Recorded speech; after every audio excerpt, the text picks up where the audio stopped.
அனைவருக்கும் வணக்கம். மிக நீண்ட நெடிய நாட்களுக்கு பிறப்பாக அருட்தந்தை அவர்களை சந்திக்கிற வாய்ப்பு கிடைத்தது. தந்தை அவர்கள் புதுவை கடலூர் உயர் மறை மாவட்டத்தினுடைய பேராயரின் குருக்களுக்கான பதில் குருவாக இருக்கிறார். தற்பொழுது புதிய பணியை ஏற்றுக்கொண்டிருக்கிறார். இந்த நேரத்தில் அவரை சந்திக்கிறதுல ரொம்ப மகிழ்ச்சி. வணக்கம் ஃபாதர். வணக்கம். ரொம்ப நாளுக்கு அப்புறம் உங்களை சந்திக்கிறோம். குறிப்பாக ஜூன் 8ஆம் தேதி இன்று நீங்க புதிதாக டெல்லியில் இருக்கிற இந்திய கத்தோலிக்க ஆயர் பேரவின் கீழ் இயங்குகிற பிற்படுத்தப்பட்டோர் மற்றும் தாழ்த்தப்பட்டோர் பணிக்குழுவினுடைய தேசிய செயலராக மீண்டும் பணி எடுத்திருக்கிறீங்க. இதுக்காக எங்களுடைய வாழ்த்துக்கள் தெரிவிச்சுக்கிறோம். இதை பத்தி கொஞ்சம் சொல்லுங்கல்ல. வளன் மீடியா ஜோசப் அவர்களுக்கும் மற்றவர்களுக்கும் என்னுடைய வணக்கங்களை தெரிவித்துக் கொள்கிறேன்.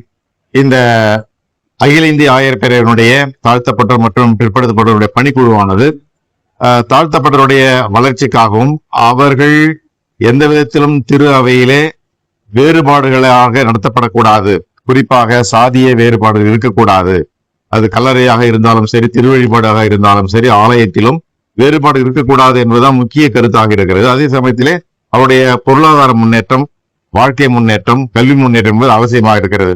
இந்த விதத்திலே 2016ஆம் ஆண்டு அகில இந்திய ஆயர் பேரவை ஒரு கொள்கை வெளியிட்டிருக்கிறது. தலித் மக்களை வலுவாக்கம் செய்கின்ற கொள்கை ஒன்று வெளியிடப்பட்டிருக்கிறது. அதன் அடிப்படையில் தான் இந்த பணிகளை தொடர்ந்து செய்ய வேண்டியிருக்கிறது. அது மட்டும் இல்லாமல் குறிப்பாக தலித் கிறிஸ்தவர்கள் எஸ்சி பட்டியலில் இல்லாமல் இருக்கிறார்கள். அதற்கான வழக்கானது உச்சமன்றத்தில் போடப்பட்டிருக்கிறது. அதை தொடர்ந்து நடக்கின்ற வேலை, இப்படிப்பட்ட வேலைகளை தொடர்ந்து செய்கின்ற பணி எனக்கு கொடுக்கப்பட்டிருக்கிறது. அந்த எந்த நம்பிக்கையோடு கொடுத்திருக்கிறார்களோ அந்த நம்பிக்கை நிறைவேற்ற நான் நினைக்கிறேன். குறிப்பாக புதுவை கடலூர் உயர் மறை மாவட்டத்துல ஒரு முக்கிய பொறுப்புல இருக்கிறீங்க. இது ஒரு கூடுதல் பணி. இதை எப்படி நீங்க? ஆமா, கூடுதல் பணியாக இருந்தால் ஏற்கனவே நான் செய்து அனுபவம் இருக்கிறது. குறிப்பாக எப்படி மற்றவரோடு இணைத்து செய்யப்படும் என்ற ஒரு எண்ணம் இருக்கிறது. இதுல குறிப்பாக எங்களுக்கு என்று ஒரு ஆயர் இருப்பார். அகில இந்திய ஆயர் பேரவையிலே இந்த பணிக்குழுக்காக ஒரு ஆயர் தலைவர் தற்போது ஏலூர், ஆந்திர பிரதேசத்தில் ஏலூர் மறை மாவட்டத்தில் உள்ள பொலிமேரோ என்பவர் இருக்கிறார். அந்த ஜெயராவோ பொலிமேரோ ஆயர் அவர்கள் பொறுப்பாக இருந்து அவருடைய வழிகாட்டுதலின்படி இந்த பணிக்குழு நடக்கும். இது 10 ரீஜியனாக பிரிக்கப்படுகிறது, மாநிலங்களாக பிரிக்கப்படுகிறது இந்தியா முழுவதும்.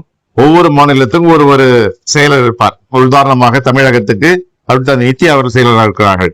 இப்படி ரீஜினல் செக்ரட்டரிஸ் எல்லாம் ஒன்றாக சேர்த்து அவர்களோடு கலந்துரையாடல் செய்து இந்த தலித் எம்பவர்மெண்ட் பாலிசி என்று சொல்லப்படுகின்ற தலித்துகளை வலுவாக்கம் செய்கின்ற இந்த கொள்கையை எப்படி ஒவ்வொரு மறை மாவட்டத்திலும் ஒவ்வொரு மாநிலத்திலும் நிறைவேற்றுவது என்பது முதல் வேலை.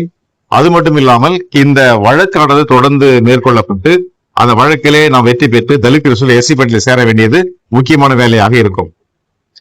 மிகுந்த நெருக்கடியான நேரம் பணி எடுத்திருக்கிறீங்க. இந்த பணி வாழ்வு சிறக்க வளன் மீடியா சார்பாக எங்களுடைய வாழ்த்துக்கள் தெரிவிச்சுக்கிறோம். உங்களுக்காக ஜெபம் பண்ணிக்கிறோம். ரொம்ப நன்றி ஃபாதர். ஜோசப் அவர்களுக்கும் வளன் மீடியா அவர்களுக்கும் நன்றியை தெரிவித்துக் கொள்கிறேன். நன்றி, வணக்கம்.